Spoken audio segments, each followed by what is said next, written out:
Ikọ̀ tó ń pè fún ìdásílẹ̀ orílẹ̀-èdè Yorùbá wọ́n ti fìdí rẹmi nílé ẹjọ́ Ecowas. Ilé ẹjọ́ Ecowas kẹ̀yìn sí ìbéèrè wọn. Ilé ẹjọ́ tó ń gbọ́ ìdájọ́ láwọn orílẹ̀-èdè tó wà lẹ́kùn ìwọ̀ oòrùn Áfíríkà Ecowas wọ́n ti wọ́gilé ẹjọ́ kan tí àwọn ènìyàn mẹ́rin kan pè fún ìdásílẹ̀ orílẹ̀-èdè Yorùbá.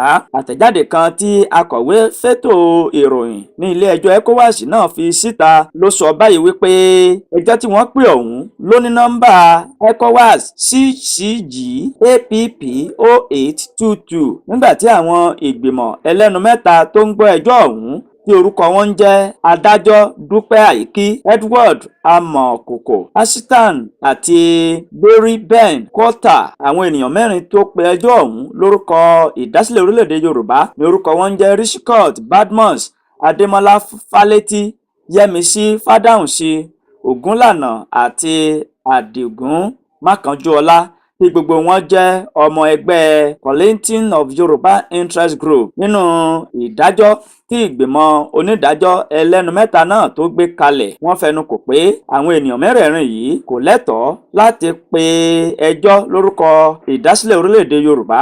Nínú ìdájọ́ náà, adájọ́ Dúpẹ́ Àìkí òun ló léwájú ìgbìmọ̀ olùdájọ́. Ó ní gbogbo àwọn mẹ́rẹ̀ẹ̀rin yìí wọn ò láṣẹ láti pe ẹjọ́ ní orúkọ ẹgbẹ́ tó ń jà fún ìjìjàgbara orílẹ̀-èdè Yorùbá.